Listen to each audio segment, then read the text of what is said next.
This is Boxing Tickets NI in association with our prize guy. Delighted to be joined once again on Zoom with the Kingdom Warrior, Kevin Cronin. How are you, mate? I'm all good, Steve. How are you? I am fantastic. It seems to be every time I speak to you nowadays, you've got a black eye. Is this from sparring or have you been saying the wrong words to somebody? Oh no, sparring, man, sparring. Yeah, first black eye in a long, long time actually. So it's just funny that we had the interview from it. First black eye since New York, I'd say. Yeah. Um, yeah, just got to move the head more in certain spares. I guess that's Not all spares are easy spares. You got to sit down sometimes in the pocket. So shit happens. I guess that's why you wanted to do an interview today because you got a black eye. You want to show everybody you've been training. Yeah, it looks like I'm doing something. I guess probably before we go on, obviously to your September 5th fight, you obviously the last interview we done was obviously after the fight with Emma.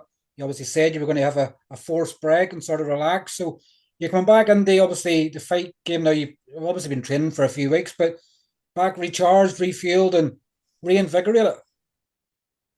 You were throwing statistics at me a few minutes ago, Steve, and you were wrong with them, and you're wrong again. You done an interview with me in November on my way home from Waterford. No, I was saying the last time I spoke to you was after the Emma Brennan fight. And you said you were taking a forced break, Oh, sorry, yeah. relax and I recharge. thought I thought you were a bit all over the show today. Yeah, look, I suppose that was the plan was to kind of relax, recharge, but then obviously Conlan boxing came to me with the November show. November wasn't it? Yeah, and I just jumped on it, yeah, and actually, I'm not sure if I said this when we were doing the interview last time. It nearly didn't happen at all. At all. I was meant to be fighting. I don't know some other guy. I can't even remember, but he, to get an injury or something, and pulled out in a week's notice. And then in my final spar and Dave's final spar, Dave broke his hand, and obviously me and Dave are the same weight. So then Dave was out, so I ended up being me and Dave's opponent who fought in it. So that's what ended up happening there. But yeah, look, that was the plan was to take a break, but I say we got a fight in November. Took took I suppose a slight break after that, but we knew that the March fight was happening, so I was staying in the gym as well. So yeah, there wasn't really a break until after New York, and then yeah, forced myself to take a break then because it was just fight after fight after fight and camp after camp after camp, and yeah, something I should have done a long time ago. I felt like a whole different man coming back into the gym, and even all them little niggles that were in the shoulders and the arms and everything just disappeared because I stopped continuously punching for a period of time.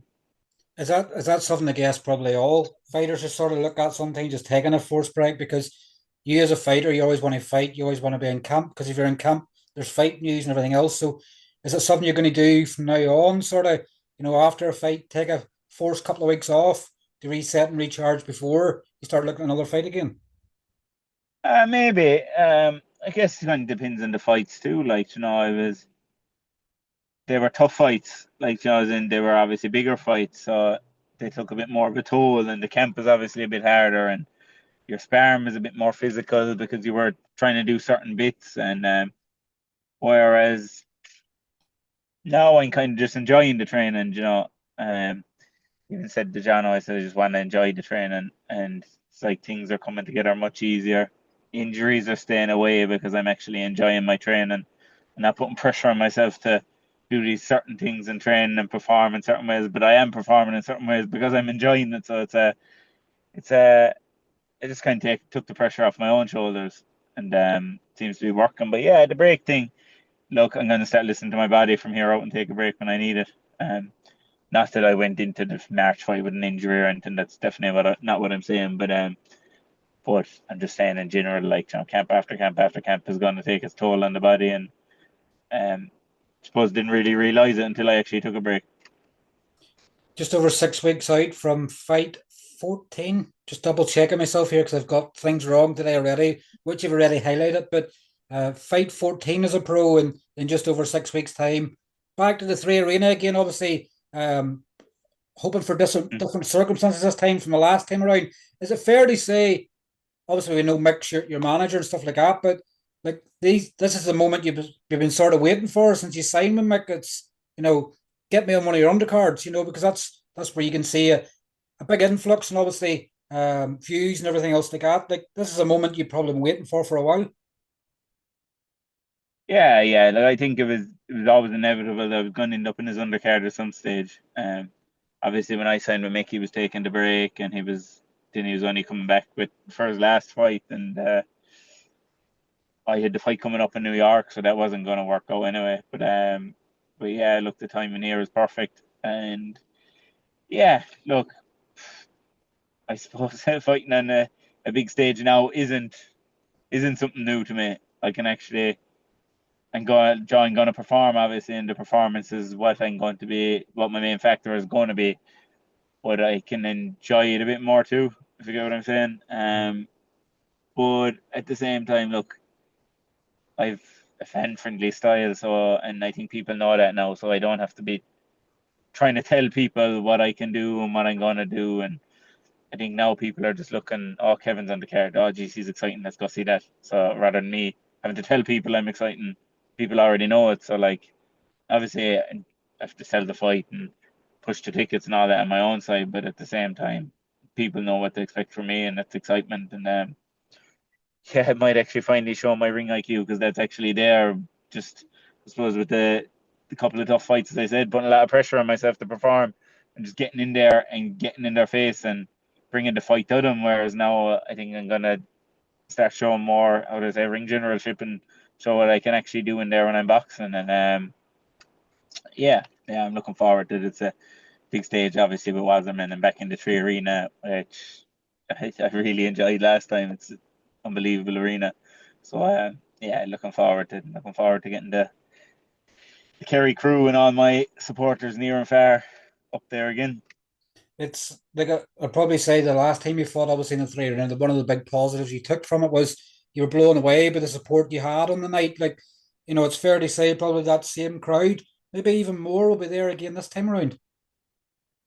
Yeah, yeah. Look, who knows? It's hard to tell, how much your fan base has grown over the last couple of months, or I don't know, maybe when you come off a loss, maybe it decreases.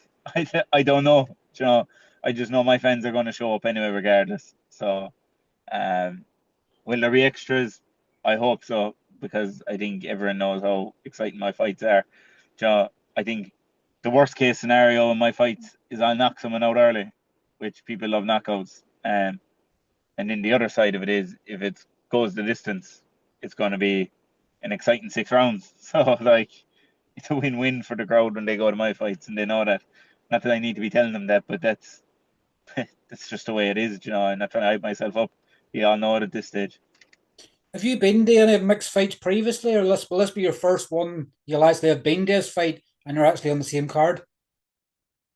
Yeah, yeah. I was at this fight. Was it December 23? I think.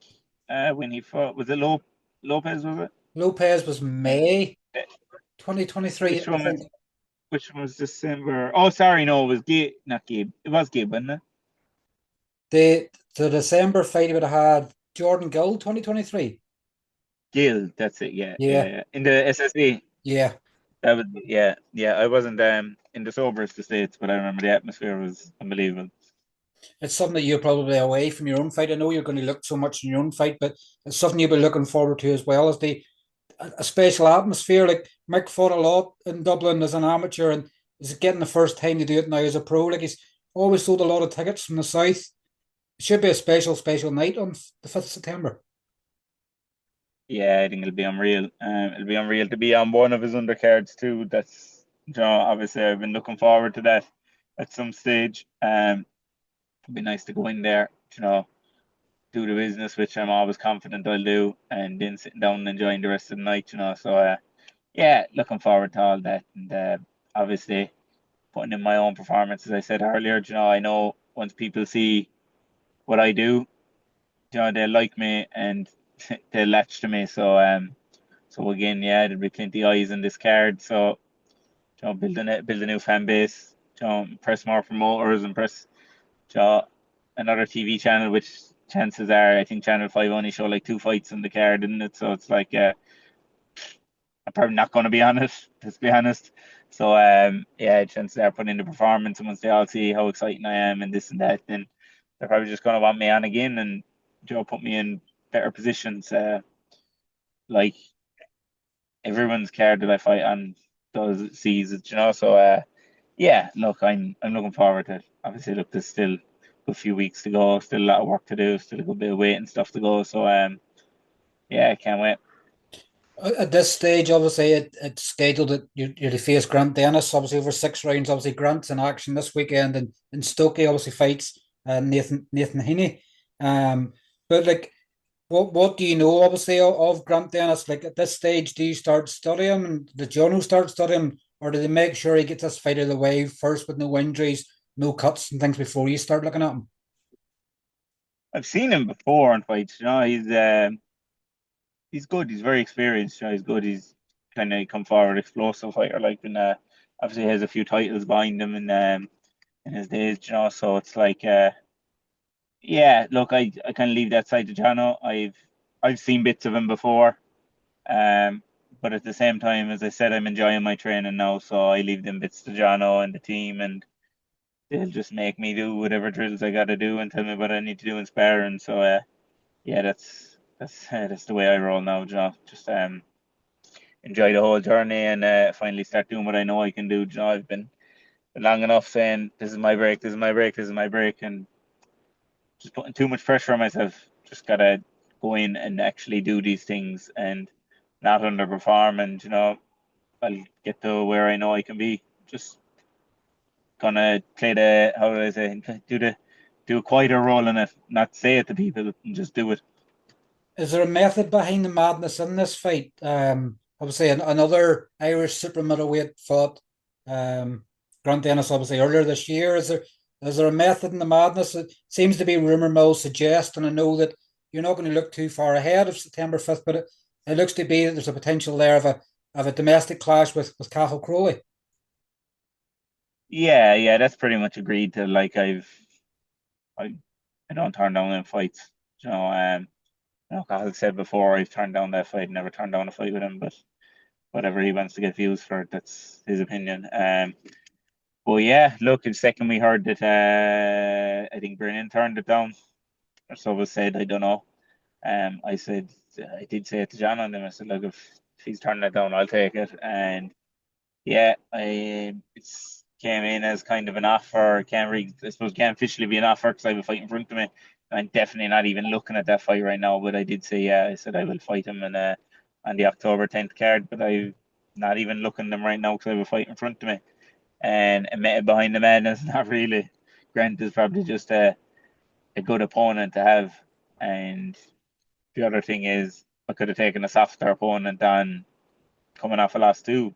But I suppose I wanted someone who's going to kind of come at me as well and try put it on me. And if they see openings, they're going to try knock me out. So that's what I need in a fight. I need to be excited. I need to have a little bit of fear there. I think maybe I didn't have that in the last fight, and that was a big part of taking my foot off the gas when I was going so well.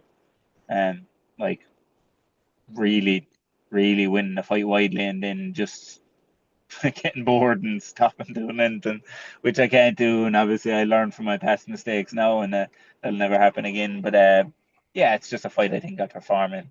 No matter behind the madness, but of course I'm going to do better than him.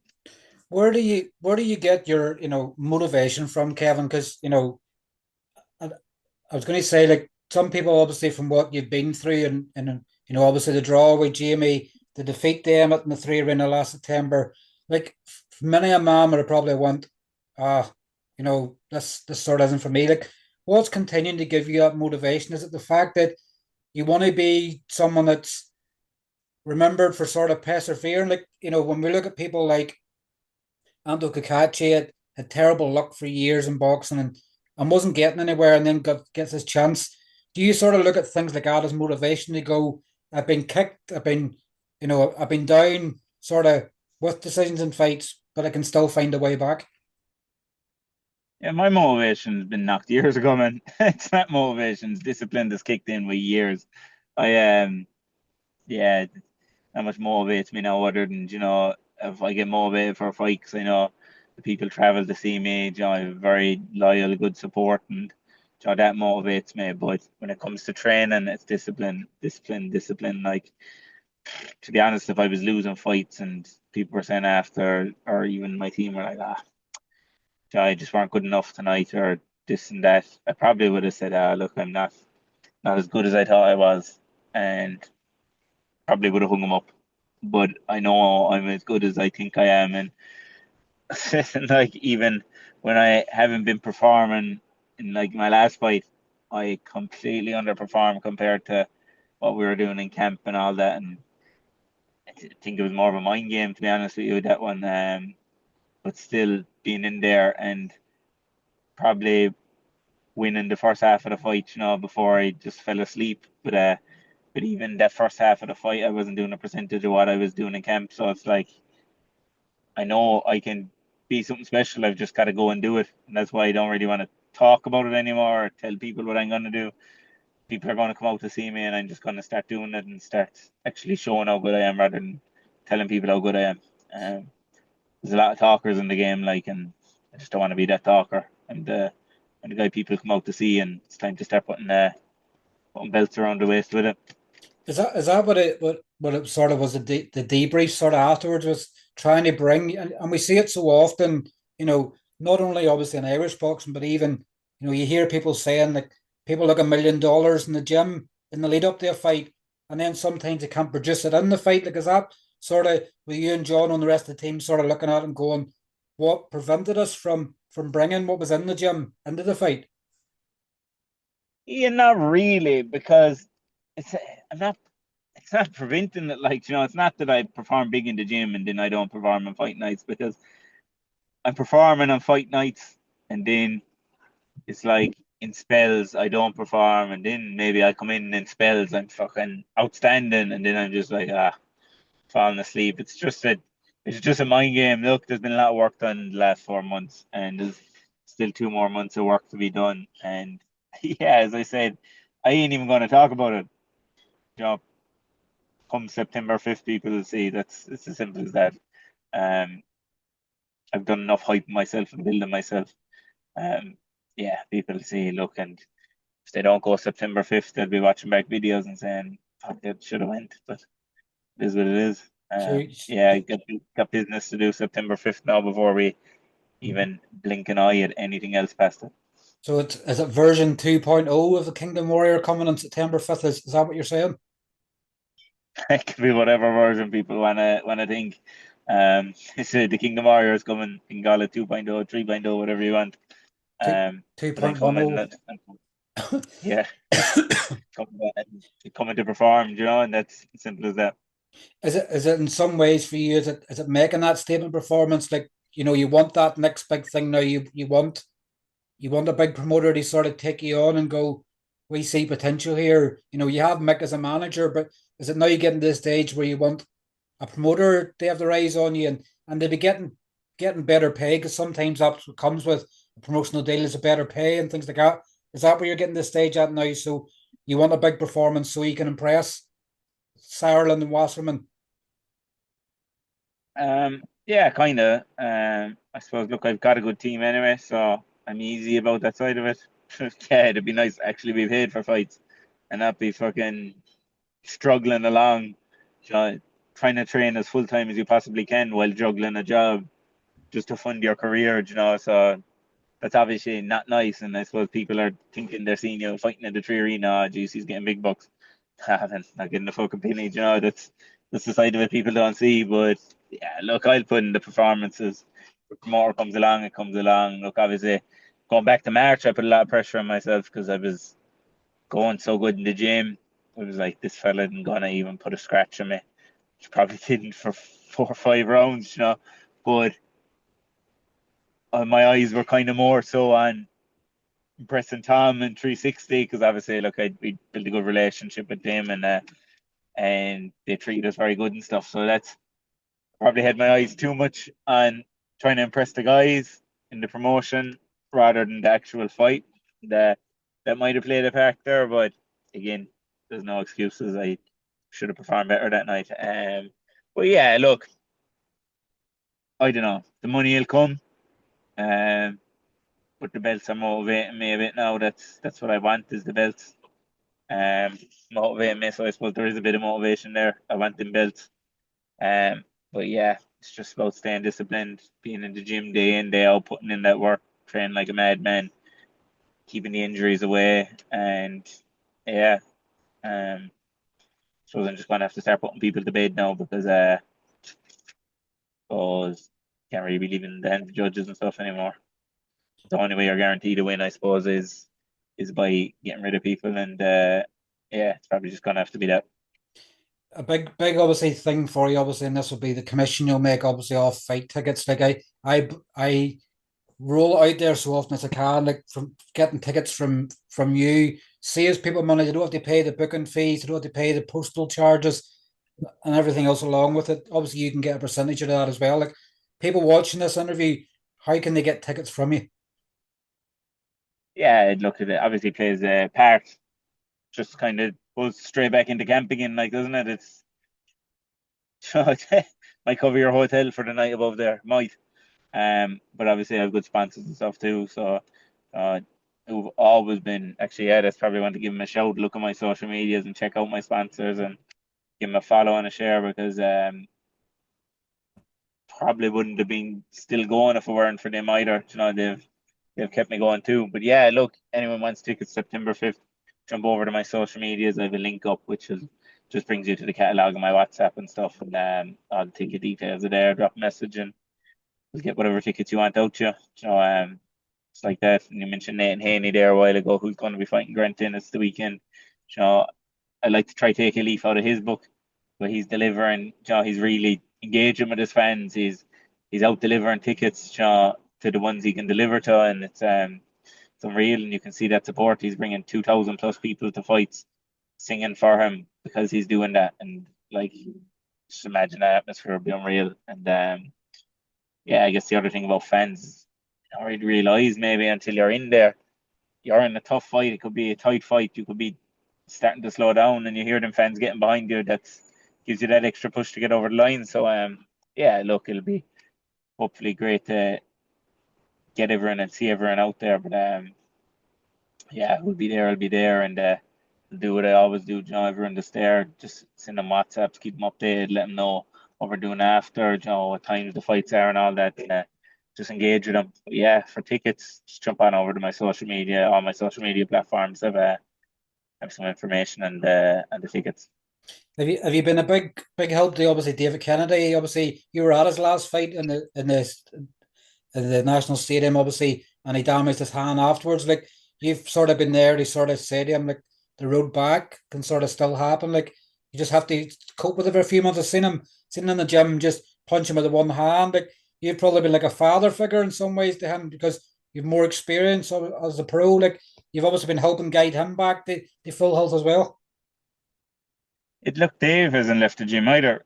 Since Dave broke that hand, he's been in the gym with one hand, and that was April, I think. April. So Dave hasn't left the gym either. Dave's been in the gym working with one hand. Geez, once Dave has his jabbing hand back, he's gonna have a weapon of a backhand once he's back fighting because he's been working the last couple of months with one hand. Yeah, look, again, you don't need to be motivating Dave either. Dave's very disciplined, hasn't left the gym. Dave is going to be all right. Don't worry about Dave. He's getting the work in. He's as fit as any fighter out there with two hands right now. So as soon as his jabbing hand is back, he'll be flying. And obviously had a big learning fight in his last fight. You know, um, getting hit with everything. You know, hit to the guard, hit to the body, hit to the back of the head. You know, he learned more in that last fight than he will learn in 10 blowover fights. You know, so yeah, he's people are going to see how much he's grown from that fight too. So be very exciting to see him back with two hands back to full health. So yeah, Dave will be all right. Finally, obviously, then just obviously, if it is Grant Dennis, you're going to be fighting on the 5th of September. Like, do you see it being a case where you could put in that big of a performance? You could stop him. He's been stopped in pretty much nearly half of his defeats. Do you see that you could be another one to stop him? You've talked about this power. You've talked about things changing. do you see you can make a big enough statement to stop Grant Dennis on September 5th? I just I don't care. You know, I can stop anyone on my day. You know, I'm a big dude at the weight, a very big dude. Haven't been using my size. Maybe we've been obviously conditioning a lot over the last couple of months. Who knows? Maybe we're in the gym working on using my size a bit more. I suppose you'll just have to wait till September 5th to find them things out. Well, look, Kevin, it's a pleasure as always to have your time. Obviously, we hope the next five or so weeks of camp obviously go all well for you. We'll no doubt see you on Fight Week in Dublin for September 5th. Appreciate it, Steve. Thank you. Cheers, Kevin. Take care. Thanks. Cheers. Bye bye. Bye bye. Bye.